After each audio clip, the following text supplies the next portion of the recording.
Welcome to today's event where we have the pleasure to present MPC Energy Solutions.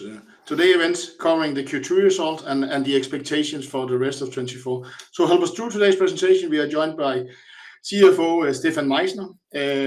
As always, there's a box down below. You're very, very encouraged to ask questions. You're very welcome to do it during the presentation, but we will take the main part of the questions in the end unless it fits in perfectly. But Stefan, I think I will hand the call over to you.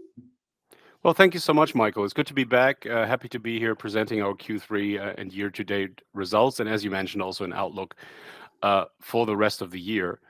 Before doing so, I think it's always good to quickly go back and remind everyone listening what we're actually doing. So our company, MPC Energy Solutions, is an independent power producer, which at the end of the day means that we operate power plants and we sell the energy that we produce to off-takers, to companies consuming the energy.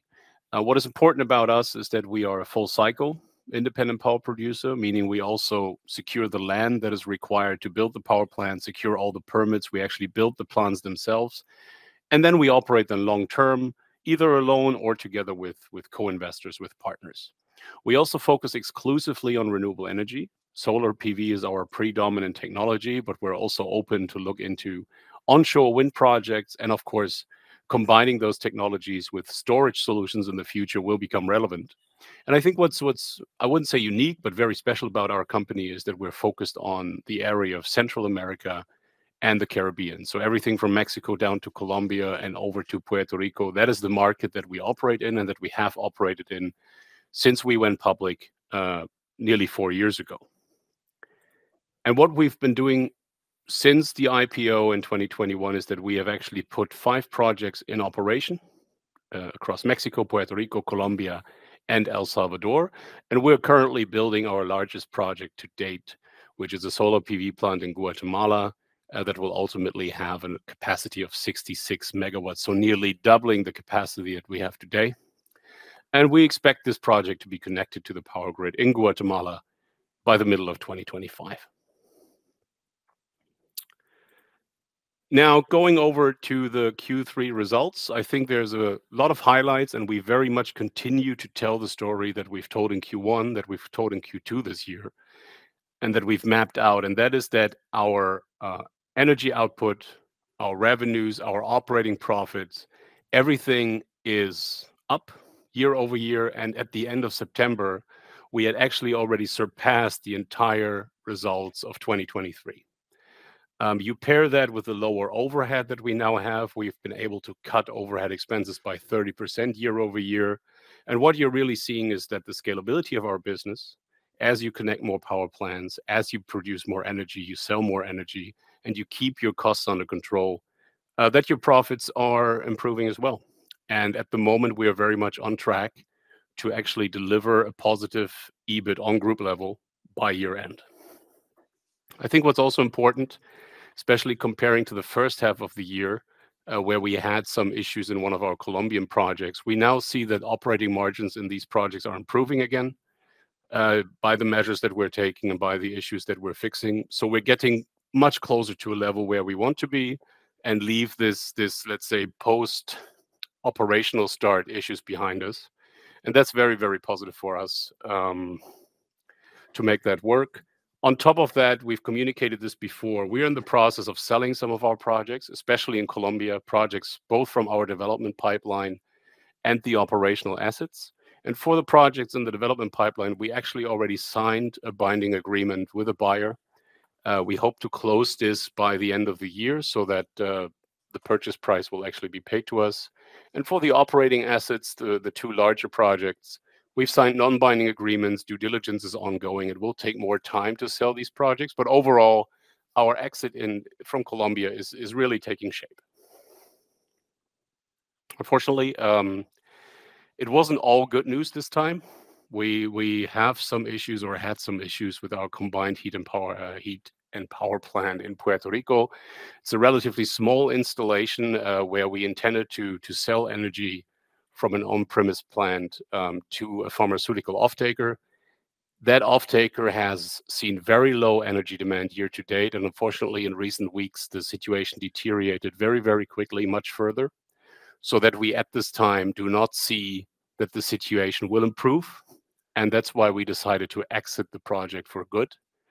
We already took some first write-offs in the third quarter, and we, following the sale, we are anticipating that that we will take further impairments and lose, to be quite honest, a fairly substantial part of our original investment. We looked at all the different options, deconstructing the plant, building it up elsewhere, selling energy to somebody else, feeding energy into the grid.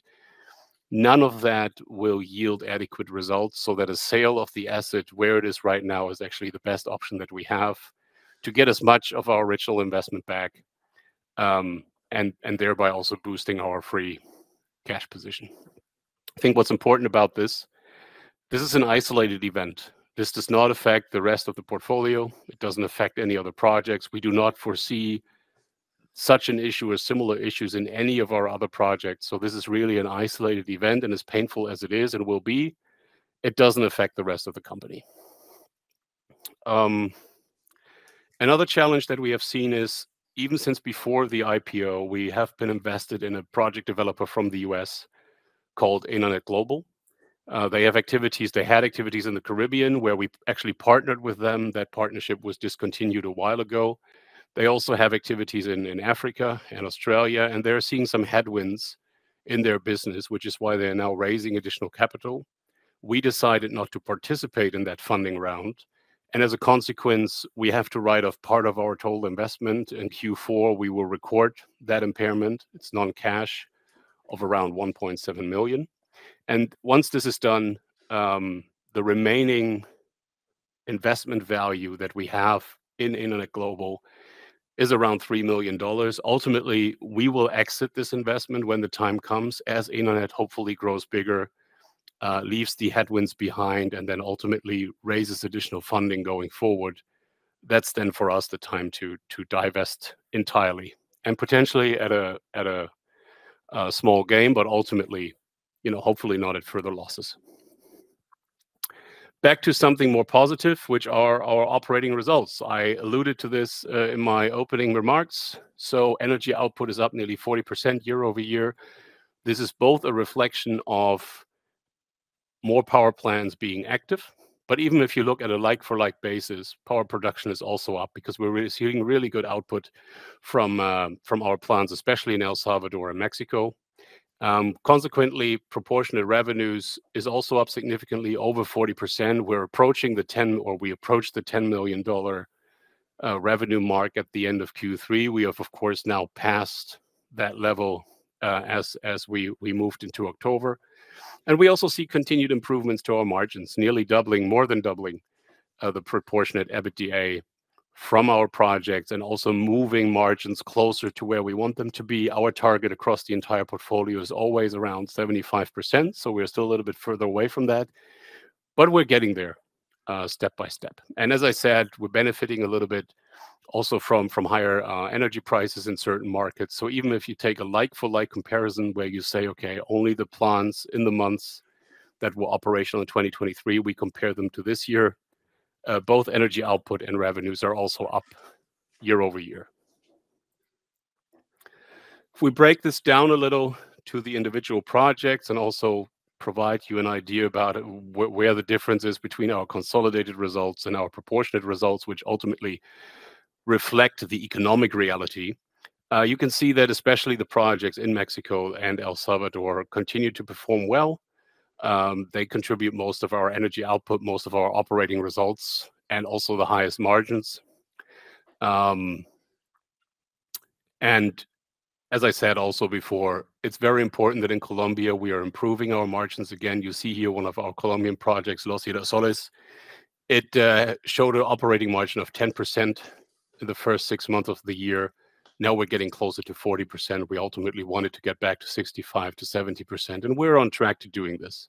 So overall, I think we're seeing very good numbers from the individual assets. Things are taking shape, and driven by the strong performance in El Salvador and Mexico, we are really much looking at to the remaining months of the year, and we should get fairly close to the previously communicated year-end targets, even though the production in our Puerto Rico plant has stopped, and we will not see any further output from that country.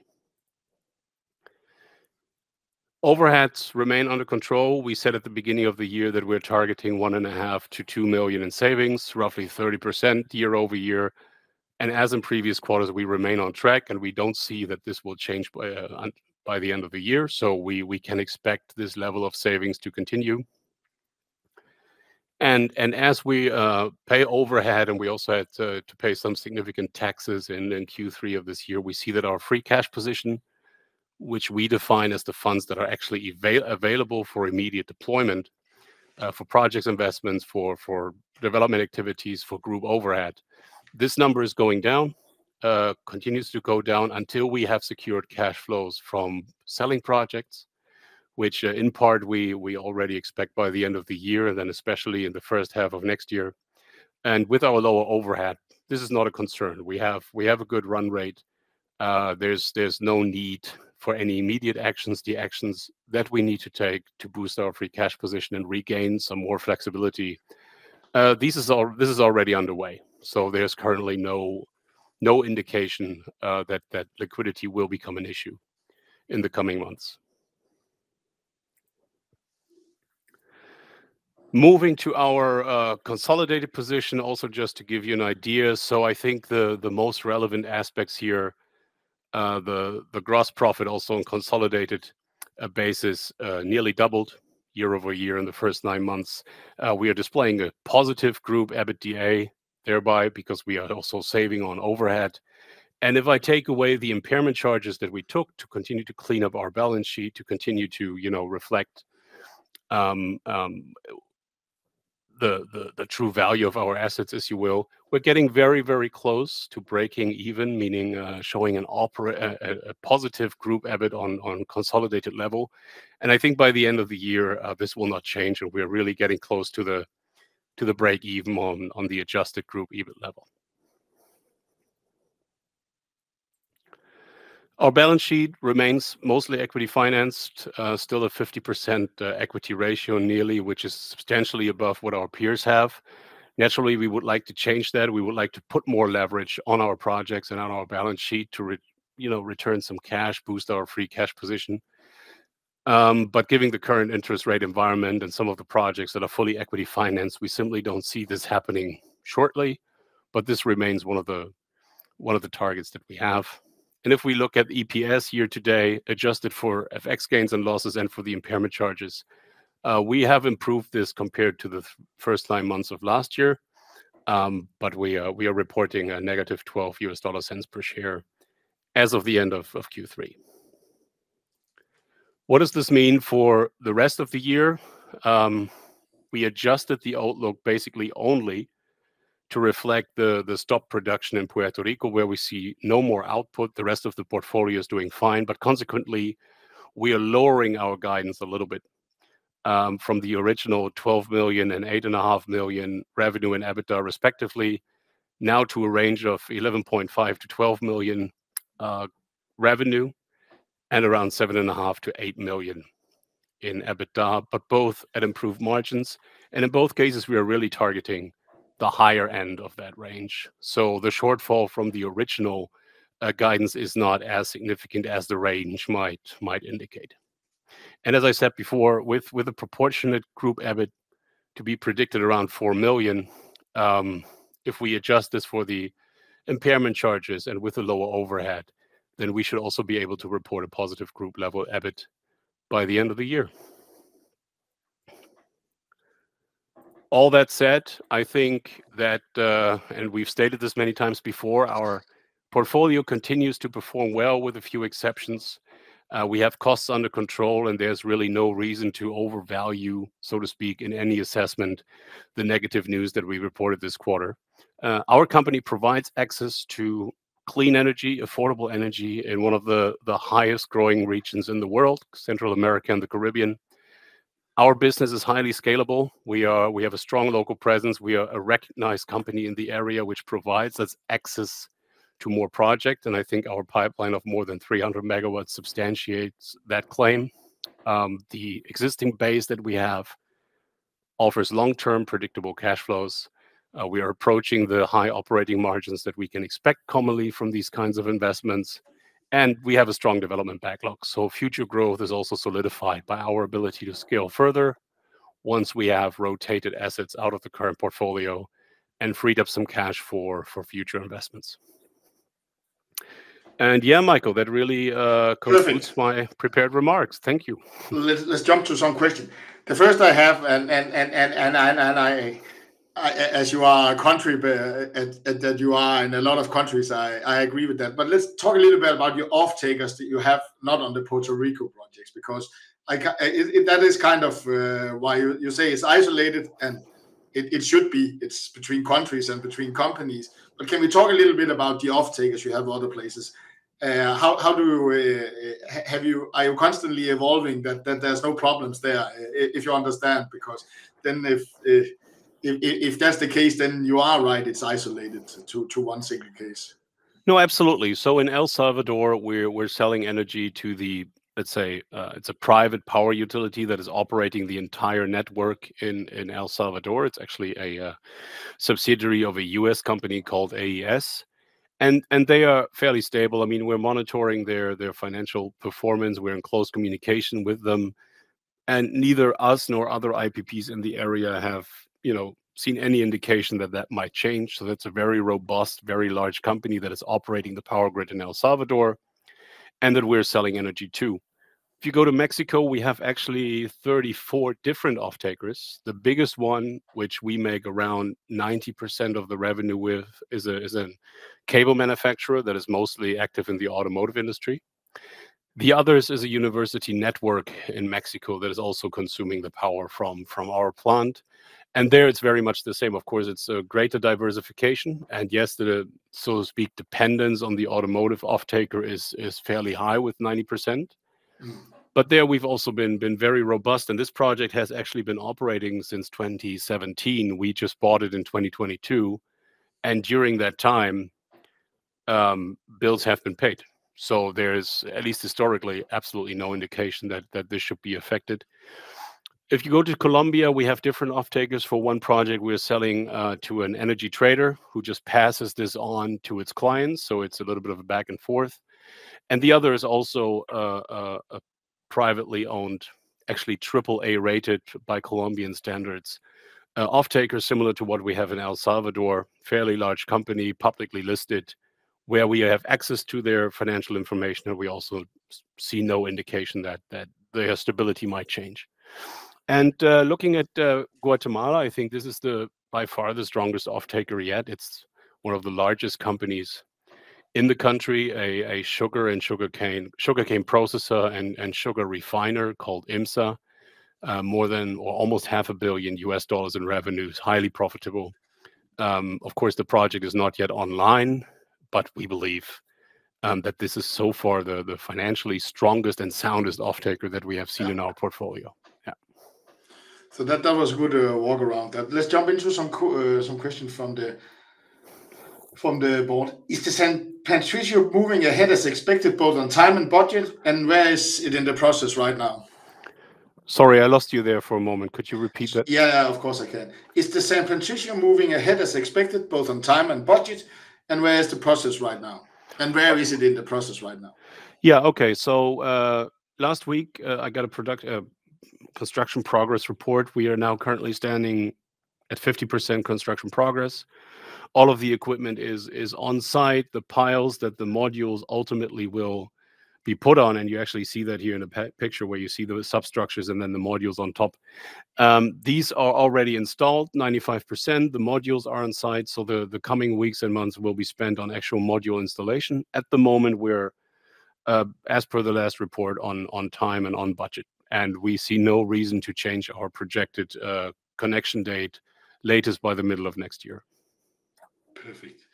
Then there's a question. Does the new 24 guidance include the impairment of USD 1.7 million?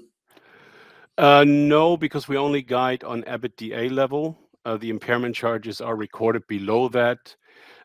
So no, this is not reflected in our guidance. If we go deeper away from EBIT and we account for our group overhead, and if we account for the impairments that we expect that we will be taking, of course, we will be reporting a negative result there. Yeah. but it's not part of our guidance, so to speak. How much will the exit of the Puerto Rico plant drag down the projections in 25 and beyond? And I know, of course, you can't answer because you still don't know the price you will get, but maybe also because at some point in time, I think you gave us some indications, not targets, on how much you would see the cash flow going in the coming years. So how much was that baked into these of this Puerto Rico plant, if you understand, and a bit. I understand. Yes, I understand. Revenue level. How big was this project in those future plans? So in the future plans, we expected around 1.5 million in revenues every year and around 1 million in operating profits. So you would have to take that out in the predictions that we shared previously to see the effect that we had planned for 2025 and beyond. Yeah. Perfect. Do you expect to have any projects moving to final investment decision? I will call it FID in the future, so I don't stumble in the near term. And how will it be financed? So at the moment, we're more focused on final de-investment decisions, as we are in the progress of selling Colombia. We have a binding agreement for one of our Colombian development projects. We need to get rid of Puerto Rico. So that will, I think, determine the next 3 to 6 months. When we look at our development backlog, the closest to achieving ready to build after is actually a second phase in Guatemala with the same off-taker, roughly the same size, located in the same area. But an investment decision on that will certainly not happen, I believe, before the middle of next year. It would surprise me if we could get there quicker. So that's the current indication, that we complete the construction of San Patricio 1 first, and then fairly shortly after, hopefully we're moving and into the second phase of the project. So your low cash position and maybe lack of flexibility in the short run, that is not the biggest. It's always a problem, but if you understand it, if there's no investment coming, then it gives you time to operate and try and farm down, divest, and so on. Is that also how I should understand your comfortability about that you don't expect to need external cash? No, absolutely. So when it comes to the level of cash, around 1.6 million in free cash as of today, I'm really not concerned. Of course, it's lower than in previous quarters. I said that we paid over $1.5 million in taxes in Q3. Our overhead at the moment, worst case, is around $300,000 a month. So we have time here. We have no further project investment commitments, so there is enough time. And if you look at our divestment progress, Puerto Rico should be closed this year. The development project in Colombia should be sold this year. These two projects alone will boost our free cash position by anywhere between 4 and 5 million.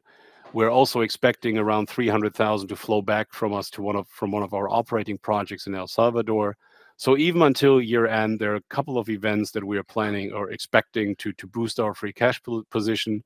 And then this concern that I understand people have, if they just look at the number, it will go away. And then, of course, the two other Colombian projects, they're much bigger. We're talking about a sales proceed of close to 20 million for both expected, if the current offer stands after due diligence. So there's really no indication that we will run out of money anytime soon. Yeah. And you actually, without investing into projects, you have positive cash flow. Is that correctly understood also? Yeah, and also accounting for tax prepayments, which we make now. So if this goes into a stable position, then absolutely, we should have a positive cash flow position. Yeah. That's a question. It seems you have seen some energy price increases. I think 2% energy output, 13% if we take away all the new parks coming on. What is driving that? You talk sometimes in a part of your investment case is this region that actually are seeing pretty good energy prices, and it seems like in the short run at least you are proving that or proving that investment thesis. So a little bit about what is driving the energy prices in this region right now. So it's several areas. I think if you read up about the region, you will know that many of the countries, especially in Central America, entirely or to a large extent depend on hydropower plants. And we have seen now for almost 3 years, a period with extreme droughts, with very little rain. That, of course, means the water reserves are low, and they cannot depend on their hydropower plants to service their energy needs, and that drives up prices as supply goes down, but demand remains relatively stable. So that's the effect that you see in the market. And if you look at El Salvador, Guatemala, Panama, 3 of our core markets, we are looking at market prices per kilowatt hour of around $12 cents, so substantially higher than what we see in Europe, and this is mainly driven by the shortage of water. Shortage of water. Okay. On top of that, and especially in El Salvador, and this is the main kicker for the strong increase, like for like year over year. In the first 12 months of operation, we provided a greater discount on the PPA price because we connected the plant a little bit behind schedule. So we were punished by the off-taker, if you will. That discount has now gone away. So we are actually seeing a strong increase on that project side alone by the mere fact that the true PPA price is now the one that we are allowed to invoice in 2024 and in the future. So I would say that these are likely the 2 strongest reasons why we benefit from it and what is happening in the overall market. And then you have this hybrid, you're meaning storage capacity, and actually it seems like battery costs are coming down. At least we are getting that from some of the Danish developers. I know it's how the grids are working, and that's why I'm asking you. Because if you have strong off-takers and you have current projects, could it be beneficial to put some investment into batteries on those projects already where you are comfortable with the off-takers and getting more out of it?